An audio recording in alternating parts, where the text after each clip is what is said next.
ભાવનગર પાલિતાણા તાલુકાના ડુંગરપુર ગામે પીજીવીસીએલની ટીમ પર હુમલો. વીજ ચેકિંગ અર્થે ગયેલી ટીમ પર કરાયો હુમલો. જૂનાગઢ ભાવનગર ભુજની ટીમ ગઈ હતી ચેકિંગ પર, જેમાં જૂનાગઢની ટીમ પર હુમલો થયો છે. ડુંગરપુર ગામની એક શેરી વિસ્તારમાં હુમલો થયો છે. પ્રાથમિક શાળા નજીક રહેતા માથાભારે શખ્સો દ્વારા હુમલો કરાયો હોવાનું સામે આવી રહ્યું છે. હુમલો કરતા પીજીવીસીએલના કર્મીઓ ઈજાગ્રસ્ત થયા છે. 3 જેટલા વીજ કર્મીઓને ઈજા પહોંચી છે, જે તમામને સારવાર અર્થે માનસીજી હોસ્પિટલ ખસેડાયા છે. પોલીસ ઘટના સ્થળે પહોંચી કાર્યવાહી હાથ ધરી છે. આવા માથાભારે શખ્સો સામે કાર્યવાહી કરવા પીજીવીસીએલની માંગ.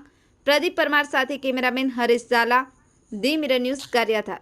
હાય, હું છું ક્રુઝિન સિંઘાનિયા. આપની આસપાસના સત્ય સમાચાર જાણવા માટે જોતા રહો ધી મિરર ન્યૂઝ. અને હા, લાઈક અને સબસ્ક્રાઇબ કરવાનું ભૂલતા નહીં. Thank you. નમસ્કાર મિત્રો, હું ફિરોઝ ઈરાની. આજે તમને એક નવી વાત કરવા આવ્યો છું. ધી મિરર ન્યૂઝ જોતા રહો, સબસ્ક્રાઇબ કરવાનું ભૂલતા નહીં અને શેર કરવાનું પણ ભૂલતા નહીં. સત્યની સાથે જોડાતા રહો.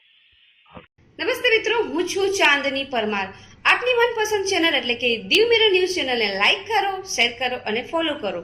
અને હા, તેમાં દરરોજ તાજા સમાચાર જોવાનું ભૂલશો નહીં. ધી મિરર ન્યૂઝ દરરોજ લાઈવ અપડેટ. ગુજરાત રાજ્ય, દેશ, દુનિયાના તમામ બ્રેકિંગ સમાચારો નિહાળો ધી મિરર ન્યૂઝ ચેનલ પર.